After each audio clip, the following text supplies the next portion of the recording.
Então, dando sequência aqui à aula, agora nós paramos aqui no slide anterior, calculamos o produto de inércia dessa figura aqui. Agora nós vamos ver um pouco sobre o momento de inércia de uma área em relação aos eixos inclinados. Tá? Então, eventualmente, né, inclusive na grande maior parte das vezes, quando nós vamos calcular algum elemento de concreto, de aço, de madeira, nós precisamos compreender qual é o plano que vai gerar os maiores valores de momento de inércia, tá? Os maiores valores de tensão, quando for aplicado diretamente com a tensão. Tá? Esse assunto vocês vão ver novamente aí, provavelmente, em resistência dos materiais. E ele é interessante para que a gente possa verificar as tensões críticas máximas e mínimas que ocorrem aí com uma determinada seção. Tá? Porque são essas tensões que vão causar a ruptura, seja aí, por exemplo, por tração, por compressão ou pelo efeito aí do cisalhamento. Tá? Então nós precisamos identificar quais são esses valores. Tá? Então existe a aplicação aí da matemática sobre os planos. Tá? Esse entendimento aí que eu falei sobre a inclinação do plano seria aqui, ó, nós temos um eixo X e um eixo Y, que a gente está habituado aí, do plano cartesiano. Tá? E quando nós fazemos a inclinação desse ângulo θ, nós vamos variar o valor aí do nosso momento de inércia. Tá? E aí nos interessa identificar qual é o valor desse θ que vai gerar para mim o maior momento de inércia, tá? Para a seção. E aí quando a gente coloca nas nossas equações esse θ, nós geramos essas equações. Tá? Então, por exemplo, o momento de inércia U, ou seja, em relação ao eixo U, é dado aqui por essa expressão. Tá? Okay? Na prática, percebam que são valores que a gente tem em mãos aí, né? E x', e y', e x e y. O θ que a gente vai encontrar, ou tem também na informação, e o produto de inércia. Tá? Então é só a gente aplicar aqui dentro. Tá? Vou fazer um exemplo prático já. Tá? E aí nós obtemos este plano aqui, ó, onde acontecem os maiores valores e os menores valores, os valores que a gente chama de crítico, tá? Onde os momentos são máximos e mínimos. Tá? É interessante que a gente saiba o mínimo, porque esse mínimo pode dar negativo e pode estar indicando aí que você tem uma área comprimida, por exemplo, e o máximo que você tem uma área tracionada. Tá? Então aqui nós temos mais algumas expressões. Tá? Essas expressões estão aí no capítulo 10 do Hibbeler. Tá? E nós vamos começar a aplicar aqui os termos. Tá? E depois vamos tentar verificar isso aqui de maneira gráfica, que também é bem tranquilo. Tá? Então esse exemplo que a gente já fez aqui, algumas partes dele, o produto de inércia a gente fez, então a gente vai resolver ele novamente desde o começo para encontrar quem são os valores de tensão máxima e de tensão mínima. Tá? A expressão que gera o momento de inércia máximo e mínimo, tá? Corrigindo, é essa expressão aqui. Tá? Então a gente vai precisar aqui, ó, momento de inércia em x, momento de inércia em y e o produto de inércia dessa seção. Tá? Então com esses valores aqui nós encontramos o valor de inércia máxima e inércia mínima. Esse ângulo θ aqui nós conseguimos descobrir a partir dessa expressão. Tá? Tangente de θ de 2θp, tangente de 2θp, que aí ele tem um P1 e um P2, tá? Que separa aqui. Percebam que a soma dos dois dá 180 graus. Tá? Então é uma relação já. E aqui nós vamos ter um eixo, né, que faz 90 graus com o nosso plano aqui, tá? Com esse aqui é o eixo, como se fosse o eixo U. da questão anterior, e aqui nós teríamos um eixo V, tá? Então, nós encontramos esses ângulos a partir dessa expressão também. Tá?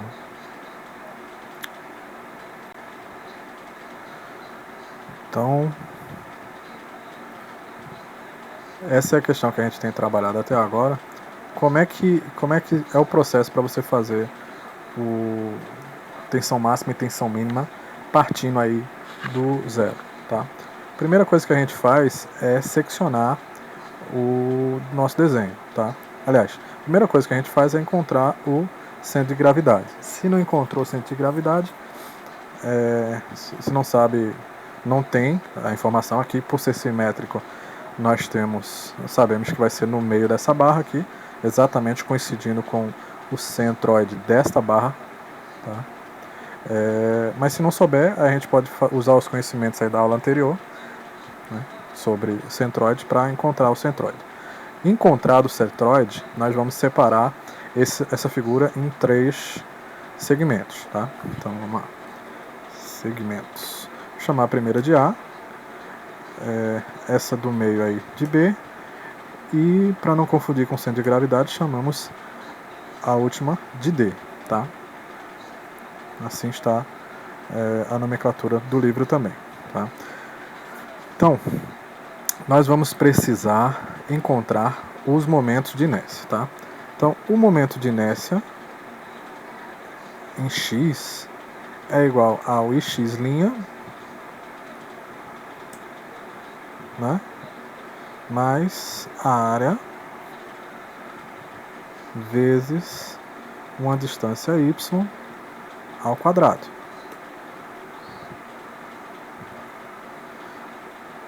O momento de inércia em y é semelhante, e aqui é dx ao quadrado, ok?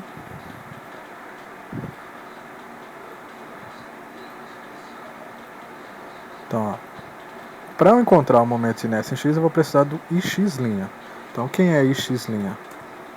Ix' é o momento de inércia da minha barra específica, tá? Deixa eu ver se eu consigo colocar as barras aqui, separar bonitinho.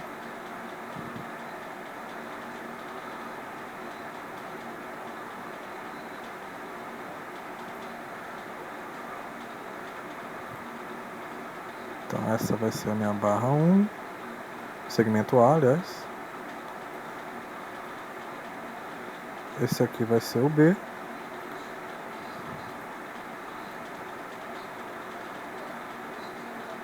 E esse aqui é o C, o D no caso. Tá? Então,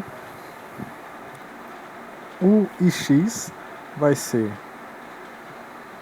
a base aqui é 100, e a altura disso tudo aqui é 400, menos o 100 desse trecho aqui, eu tenho 300. Então eu tenho, o ix vai ser 100 base, vezes a altura que é 300, ao cubo, dividido por 12.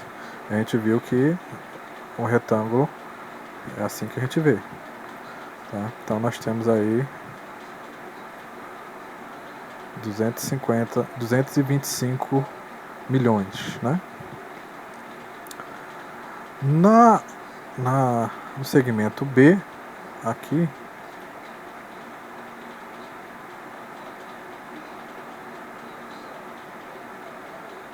já tá.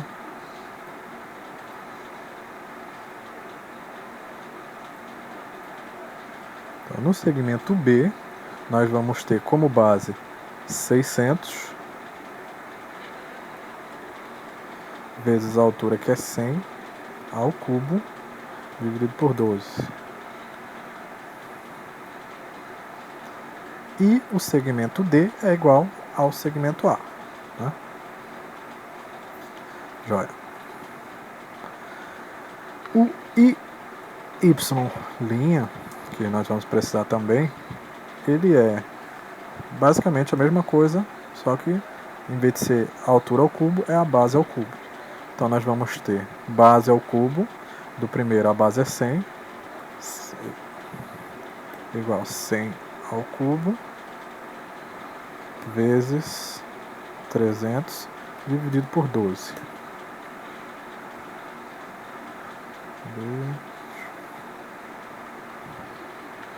Sabemos que o D também vai ser igual. E o B nós vamos ter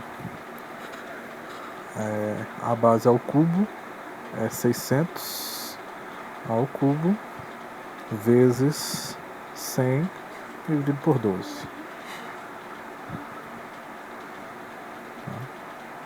Então, encontramos as inércias aqui, dos segmentos. Precisamos da área. A área vai ser igual, para o primeiro é 100 vezes 300, para o terceiro também. Para o segundo segmento, o segmento B, nós vamos ter 100 vezes 600. Pronto. A distância dx e dy é a distância entre o segmento e o centro de gravidade da figura. Então, essa figura está desenhada aqui. Esses eixos amarelos são o eixo x e y, que estão passando no centro de gravidade. E aí, veja, quando eu faço o centro de gravidade da figura A, da figura B e da figura C no caso é D, né? Da figura D, eu preciso saber qual é a distância x entre o meu centroide e o centroide por onde está passando o eixo, ou seja, o centroide da figura toda em relação ao centroide do segmento A, ou do segmento B, ou do segmento D. Então, a distância dx do segmento A é 250 milímetros. A distância dy é distância y em relação ao onde está passando o centro de gravidade, é 200.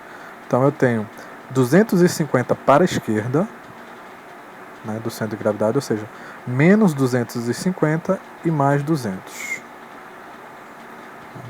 Então, meu dx em A é menos 250, meu dy é 200. Em B, coincide, então não tem distância x nem y entre o centroide da figura e o centroide do segmento B. O segmento D, nós temos 250 para frente em x, aí nós chegamos aqui, e menos 200 em y para chegar por y. Então, nós temos 250 e menos 200.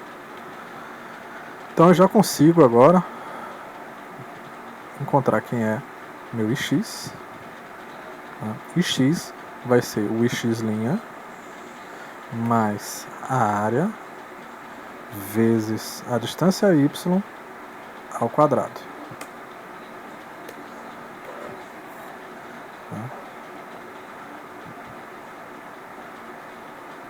E aí nós temos a mesma expressão para todos. O momento de inércia da figura toda é o somatório desses momentos de inércia. Então nós temos aqui 1000, milhão, bilhão, 2,9 vezes 10 a 369. 2,9 vezes 10 a nona, Deixa eu ver se eu consigo.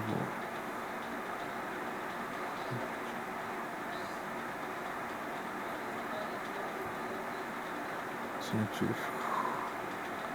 Pronto. 2,9 vezes 10 a nona. Certo? E o y, nós vamos ter algo parecido,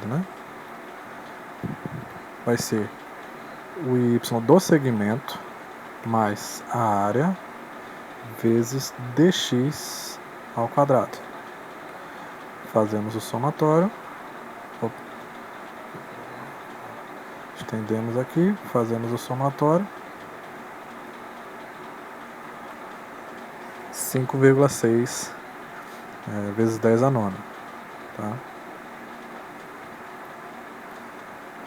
Então, encontramos x e y. Tá? Falta agora, para aplicar nas expressões aí, o valor do produto de inércia. Tá? Então, eu vou até esticar aqui porque a calculadora eu estou usando do Excel, né? Então, o valor de ixy, esse valor de ixy é igual a um ixy mais a área dx dy. Tá?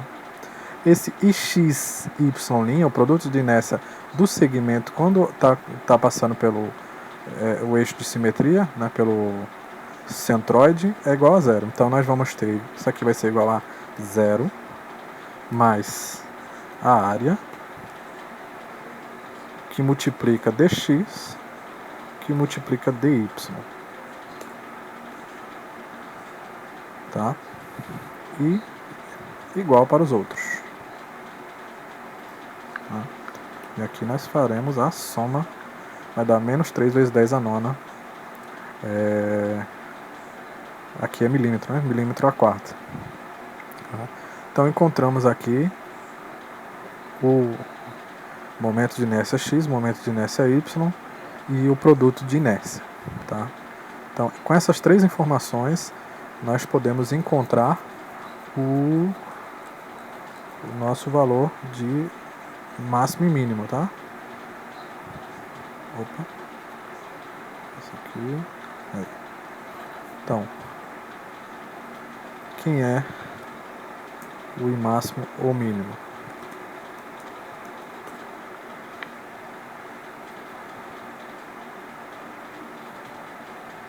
Então nós temos aqui, ó. Nós temos ix mais y dividido por 2. Então, eu tenho ix, esse aqui é de uma figura só, né? Ó, ix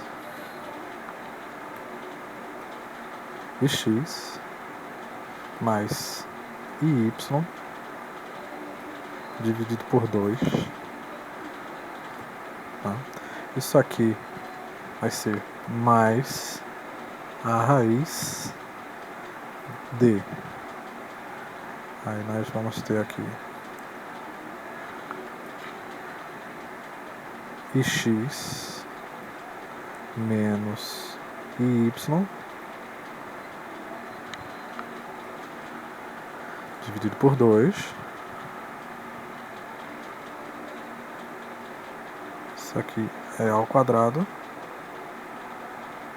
mais o produto de inércia ao quadrado. E aí tira a raiz disso. Então, nós temos aqui esse o valor máximo. E o valor mínimo vai ser a mesma expressão, só que em vez de somar, eu subtraio. Então, aqui eu vou colocar menos. Opa. Copia aqui a expressão. Colo aqui. E aqui eu substituo mais pelo menos. Tá? Então nós temos 9,6 vezes 10 a oitava e 7,54 vezes 10 a nona. Tá? Esse aqui é o máximo, I máximo e I mínimo. Tá? Então esses são os valores de tensão máxima e mínimo de acordo com o conteúdo aí, tá? Das questões. Tá? Essas seriam respostas aí para ser dada, né? Também é interessante que a gente apresente aí o ângulo, né? Então, o nosso ângulo, ele vai ser aqui a tangente, vai ser igual a menos o produto de inércia está aqui, dividido por ix menos y dividido por 2. Tá? Então eu vou fazer a tangente disso aqui, né? Trazer a calculadora para cá. Então eu tenho tangente a menos 1, né? Tangente a menos 1 de menos 2,22222. Dá 65,77 graus. Tá? Então, 2θ. Vou colocar aqui um O. 2θ P1, ó, P, 2θP vai ser igual a 65,77 menos 65,77. Então, 2θ P1 é menos 65. E aí, para você encontrar o P2, deixa eu ver aqui, que nós temos aqui, ó, θP1 e θP2, que são defasados 90 graus entre eles. Tá? Como nós temos duas vezes, então eu tenho aqui, se θP1 é 65,77, θP2 é isso aqui, quanto falta para 180. Tá? Então dá 114,13, né? Não, 23. 114,23. 2θP2 dá 114,23.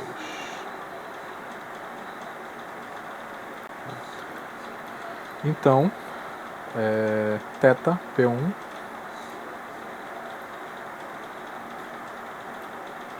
θP1 é a metade disso aqui, né?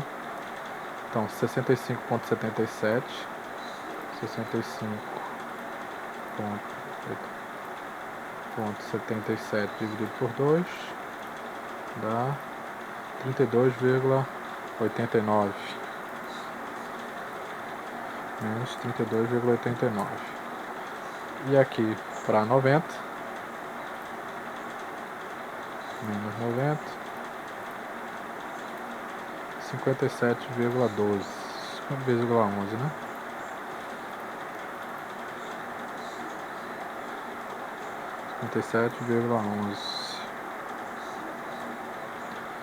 A soma dos dois aí, os nossos 90 graus, tá? E aí a representação desses valores aqui, ó, é dada no livro também, tá? Então, o eixo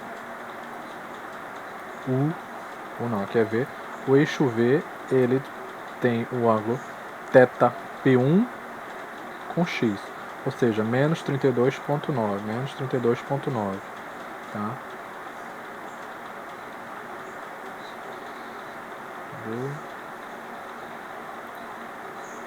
E o θP1 dá 57,1, fazendo aí o eixo U, tá? 57,1, ok? Então, encontramos aqui pelo método algébrico, né, as informações importantes. Vamos ver agora como é que a gente encontrar isso pela obtenção aí a partir do círculo de Mohr, tá?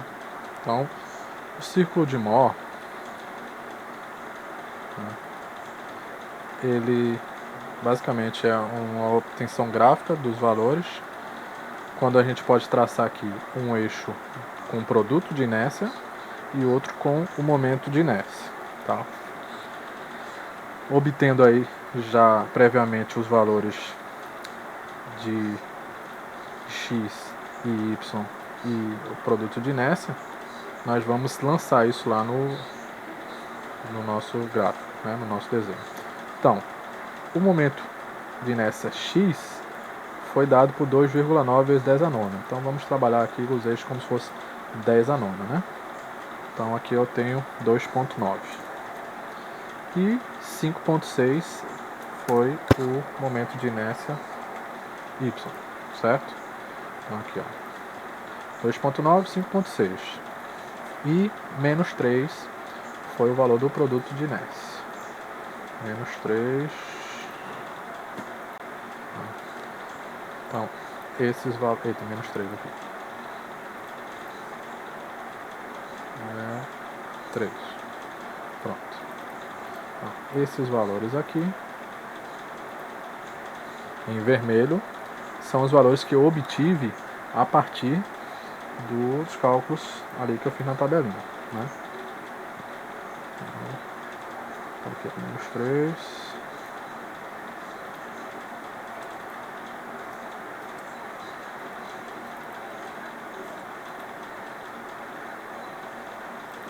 Menos 3 aqui. Deixa eu até diminuir isso aqui mais.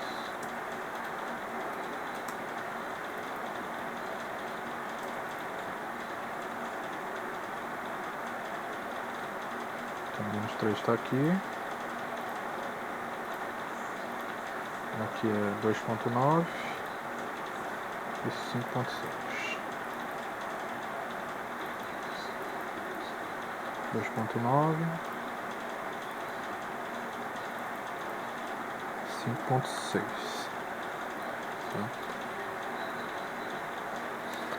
Então, a origem do círculo de Mohr ela é dada no ponto médio entre esses dois termos aqui. Então, eu somo 2,9 mais 5,6 divido por 2. Né? Aqui, eu posso pegar aqui, ó. Pego os dois, pego o ponto médio e verifico, tá? Então, que valor é esse daqui? A distância 4,25. Tá? Então, isso aqui, a origem é 4,25. 4,25. Tá? Então, 2,9 mais 5,6 dividido por 2, tá? 4,25. Tá? Então, ok, 4,25. Esse ponto aqui é a nossa origem, tá? Então vamos colocar aqui ponto O.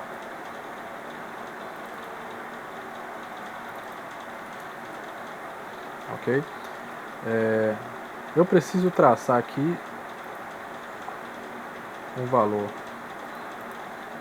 entre minha origem e o meu valor encontrado para o produto de inércia, tá? Como é que eu identifico qual o valor dessa minha reta aqui? Porque essa reta aqui, na verdade, vai tornar-se o nosso raio do círculo de Mohr. E esse raio vai dar para a gente o valor máximo e mínimo de momento de inércia, tá? Então, ó, se eu encontrei este valor aqui, de 4,25,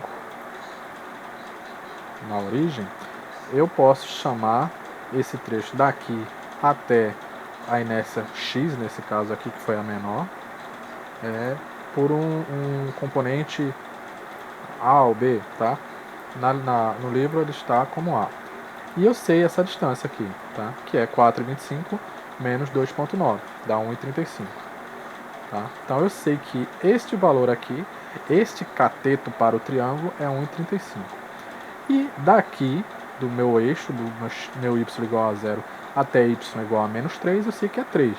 Então eu sei este cateto e sei este cateto. Se eu fizer a soma do quadrado dos catetos, eu vou ter o quadrado da hipotenusa. Tá? Ou seja, este valor aqui, que eu quero para o raio, é igual a 1,35 ao quadrado, 1,35 ao quadrado, 1,35 ao quadrado, mais 3 ao quadrado. Seria menos 3 ao quadrado, mas vai ficar positivo. Né? E aí eu tiro a raiz desse valor. Tá? e eu chego ao valor de 3,29. Tá? Então, quer dizer que meu valor aqui é 3,29. Ok? Então, 3,29. Joia. Tá? Se eu sei que esse meu valor é 3,29, eu vou obter aqui o meu máximo e mínimo valor de momento de inércia simplesmente aplicando este raio. Tá? Então, se eu fizer o raio até aqui, ou seja, o meu raio é igual a 3,29, eu encontro na intersecção aqui o meu valor mínimo e o meu valor máximo. Tá? O meu valor mínimo é igual a 0,96 e o meu valor máximo é igual a 7,54. Exatamente os valores que encontramos aqui, ó. 7,54 e 0,96, porque esse aqui está 10 a oitava, né? Vai ser uma unidade a menos. Tá? Então, pelo processo de Moore, a gente encontra rapidinho isso aqui. Né? Portanto, que eu tenho os valores do produto e dos momentos de inércia x e y, para encontrar o momento de inércia mínimo, 0,96, vezes 10 a nona, e máximo, 7,54, vezes 10 a nona. Tá? Para encontrar os ângulos de inclinação, aí eu preciso considerar esse aqui o nosso triângulozinho, tá? E aí, se eu encontrar o ângulo formado aqui, eu posso fazer a subtração de 180. Tá? Como é que vai ficar isso aqui?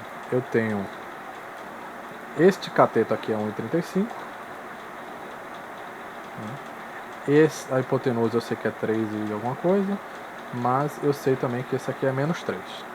Então, se eu quero saber este ângulo aqui, eu posso fazer a tangente de menos 3 dividido por 1,35. Então, esse triângulo aqui, para a gente saber o ângulo, nós teríamos aqui. Então, o cateto oposto é 3, menos 3. Então, vou ter a tangente a menos 1 de menos 3, que é esse daqui, dividido por 1,35. Ok? Então, nós temos aqui menos 65, 78, que foi o que a gente encontrou ali, né? 65, 78. Tá? 2 vezes o π. Tá? E aí, o que falta aqui é 180 menos eles, né? 114 e 23. Né? 114 e 23. Tá? E aí, o ângulo que nós estamos procurando é a metade desses valores. Né? Ou seja, nós conseguimos encontrar todos os valores obtidos lá na expressão algébrica, também por uma obtenção gráfica, tá? Que é fácil de fazer. Inclusive, isso pode gerar, por exemplo, um gabarito para uma questão que vocês mesmos possam criar. Tá? Então, espero que tenha ficado claro aí como é que a gente chega nos valores. Qualquer coisa, só entrar em contato. Tchau, tchau.